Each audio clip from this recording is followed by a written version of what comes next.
ខ្ញុំចាំថាការពីមុនសូម្បីតែយើងនិយាយពីរឿងការធ្វើអាជីវកម្មតាក់ទងរឿងសង្គមគេមិនស្គាល់គេមិននឹងនិយាយរកយើងគេថាហ្នឹងកំណត់ឈួតឡប់អីទៀតនោះ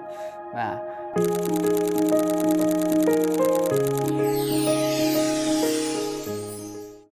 នេះគឺបងកងី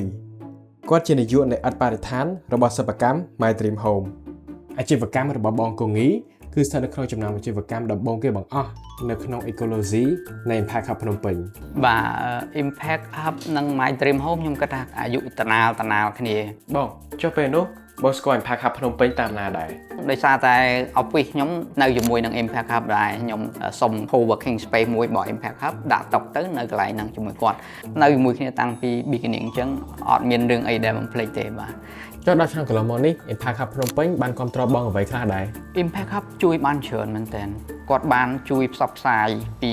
ភេទអាជីវកម្មយើងទូ Channel New Asia បានចុះមកកន្លែងហ្នឹងឯងផ្សាយការហ្នឹងគាត់ទូរស័ព្ទលើកទៅកាន់អតិថិជននៅពេលដែលនេះហ្នឹងគឺឡើងគាំងទូរស័ព្ទណាមិនមែនទូរស័ព្ទមួយទូរស័ព្ទច្រើនចុះអនុស្សាវរីយ៍ណាដែលបងចងចាំជាងគេ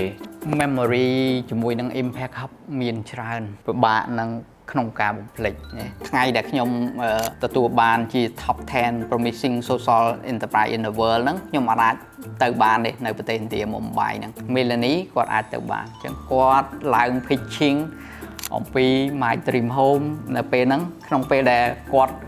ថាគាត់ទៅស្គាល់ My Dream Home បានតិចហើយគាត់ឡើងទាំងភ័យចុះបងមានអារម្មណ៍យ៉ាងណាដែរដែលបានស្គាល់ Impact Hub ភ្នំពេញតាំងពីដំបូងមកដល់ឥឡូវវាមិនមែនជារឿងមួយងាយស្រួលទេកើតឡើងទៅតាំងពីគេអត់ស្គាល់អីសោះហ្មងណាដើរដល់ពេលនេះក៏ជារឿងមួយអស្ចារ្យសម្រាប់ Impact Hub ដែរបាទរីករាយគម្រប់ខួប10ឆ្នាំនៃ Impact Hub ភ្នំពេញ